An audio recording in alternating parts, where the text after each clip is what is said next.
Dans le Béarn, nous sommes sur des hautes montagnes, donc un climat qui va être quand même tendance un peu plus froid. Par contre, on va avoir de l'humidité, alors qu'au Pays Basque, on est plutôt coteau, voire moyenne montagne, où là, on a un climat qui est un petit peu plus chaud, mais par contre, il y a quand même aussi de l'humidité. C'est pour ça que dans le Béarn, on a souvent des fromages un peu plus humides, alors qu'au Pays Basque, on a des fromages un peu plus secs.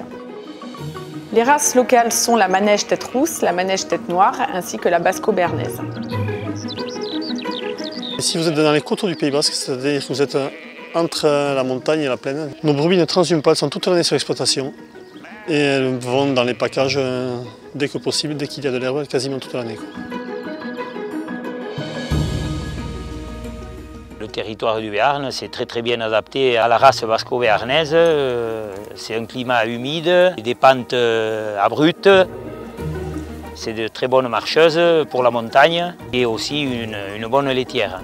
Et ça se ressent sur la qualité du lait et après du fromage aussi, oui.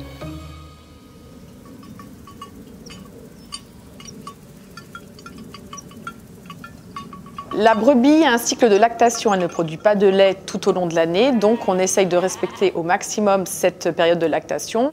On a l'agnelage de novembre à fin mars, tant qu'elles sont en bergerie, et après elles pâturent les prés dans la plaine en bas, dans la vallée, et après on monte en transhumance au 10 juin. Du 10 juin, la traite jusqu'au 15 août, ici à la montagne, et après les brebis taries montent beaucoup plus haut, où elles sont en liberté totale.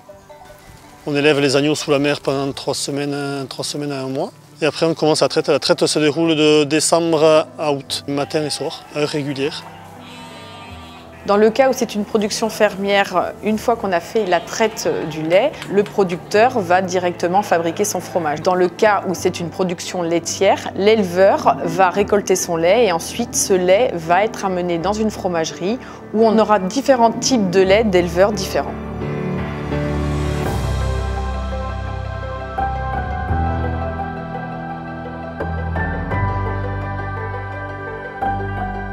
Les brebis font partie de la famille. On aime nos brebis, on aime notre troupeau et on est là pour les surveiller, pour en prendre soin. C'est un attachement profond avec nos agneaux, c'est un contact, on est tous les jours avec elles, donc on est attaché à nos animaux. Oui.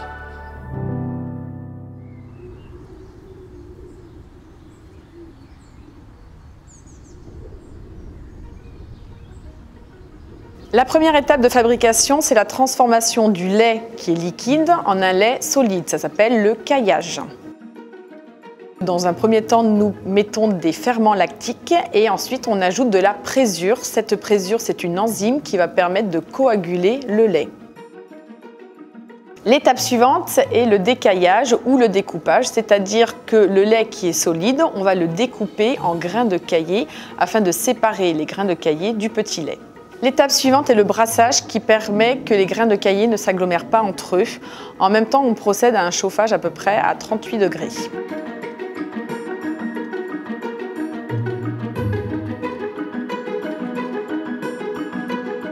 Vient ensuite le moulage qui permet de former le fromage, c'est-à-dire que nous mettons les grains de caillé dans un moule. On peut éventuellement rajouter une toile qui va permettre d'égoutter un peu plus rapidement le fromage et aussi pour former la croûte. Ensuite, il y a l'étape du pressage qui permet d'évacuer le petit lait qui est à l'intérieur du fromage. Une fois qu'on a pressé les fromages, on va démouler les fromages et ensuite on va passer au salage. 2 façons de saler ces fromages, soit en saumure, soit au sel sec.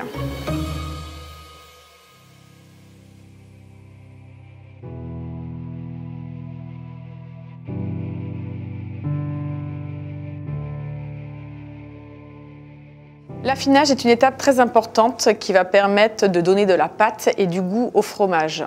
Donc celle-ci consiste à mettre les fromages dans une cave à une certaine température et hygrométrie.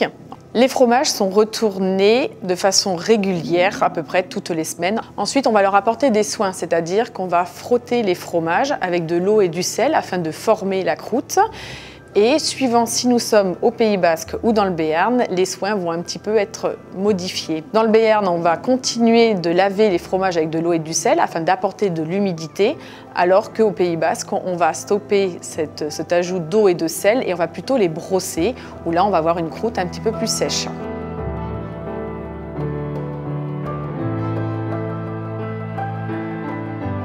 Les arômes pour le pur brebis Pyrénées vont dépendre de l'affinage. On peut avoir des côtés lactiques, donc là ça va être du lait, de la crème, du beurre, pourquoi pas. Enfin, on est vraiment sur quelque chose d'assez léger. Par contre, si on part plus dans des affinages assez poussés, là, on a des développements un peu plus originaux, tels que l'ananas, exemple sur des vieux fromages de brebis. On peut avoir, pourquoi pas, la pomme, éventuellement la tatin. Donc là, on va avoir une palette aromatique qui va être un peu plus intense sur des fromages qui vont être beaucoup plus affinés. C'est un fromage déjà que l'on consomme à tous les repas, on va dire. C'est un fromage qui est typé, qui a beaucoup de goût, qui a du caractère.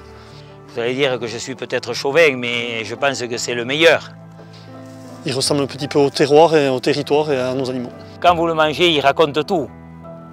Il raconte tout, il suffit de le manger, de le goûter et vous vous sentez dans les Pyrénées. Le pur brebis Pyrénées raconte du Pays Basque et du Béarn une tradition, une histoire et puis des hommes et des femmes qui sont attachés à leur terroir et puis à leurs animaux et à leur belle région. Donc venez le goûter.